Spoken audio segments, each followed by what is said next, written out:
Hi అండి, welcome to షర్మిలాస్ kitchen. ఈరోజు చుక్కకూర రొయ్యల కర్రీ ఎలా చేయాలో చూద్దాం. మామూలుగా రొయ్యల గోంగూర ఎక్కువ చేసుకుంటాం కదండి, ఈసారి చుక్కకూర ట్రై చేయండి, చాలా బాగుంటుంది. ముందుగా ఒక కడాయిలో 3 స్పూన్ల ఆయిల్ వేసుకోవాలి. అందులో శుభ్రం చేసుకున్న రొయ్యలను వేసుకోవాలి.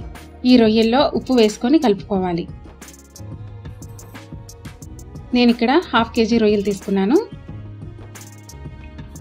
ఇప్పుడే 1/2 టీ స్పూన్ పసుపు, 1 స్పూన్ కారం వేసుకొని కలుపుకోవాలి.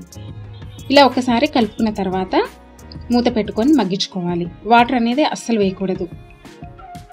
ఇలా నీరు మొత్తం ఇనికిపోయిన దాకా ఉంచుకోవాలి. నీరు మొత్తం ఇనికిపోయిందంటే రొయ్యలు ఉడికిపోతాయి.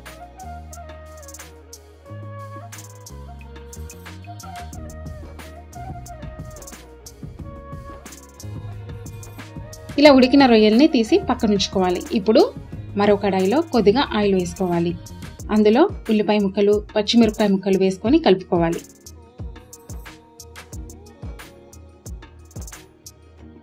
ఈ ఉల్లిపాయ ముక్కలు వేగిన తర్వాత అందులో టమోటా ముక్కల్ని వేసుకోవాలి. తర్వాత ఉప్పు కూడా వేసుకోవాలి.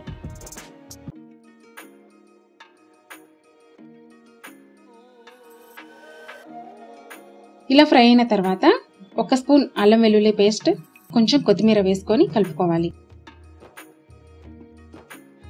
ఇలా టమాటా మగ్గిన తర్వాత మరోసారి కొంచెం పసుపు, కారం వేసుకోవాలి. చుక్కకూర కొంచెం పుల్లగా ఉంటుంది కదండి, ఉప్పు కారం కొంచెం ఎక్కువే పడతాయి. ఇప్పుడు ఫ్రై చేసి ఉంచుకున్న రొయ్యల్ని వేసుకొని కలుపుకోవాలి.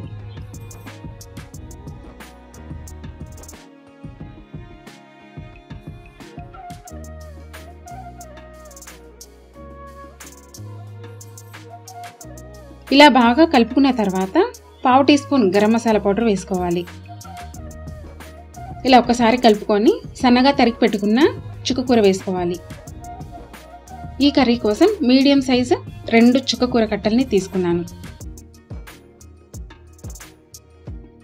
ఇంత పెద్దగా కనిపిస్తుంది కదండి, ఒక 5 నిమిషాలు ఉడికితే మొత్తం కుదురుకుంటుంది. ఇలా ఒక్కసారి మొత్తం కలుపుకొని మీడియం ఫ్లేమ్లో 5 నిమిషాలు ఉడికించుకోవాలి. చూడండి, చుక్కకూర మొత్తం ఉడికిపోయింది. ఇలా కలుపుకున్న తర్వాత మరో 5 నిమిషాలు ఉడికించి దించుకుంటే వేడివేడి చుక్కకూర రొయ్యల కర్రీ రెడీ అయినట్లే. ఇది పాత కాలం నాటి రుచులండి, చాలా చాలా టేస్టీగా ఉంటాయి. మంచి రెసిపీస్ కోసం సబ్స్క్రైబ్ చేయండి.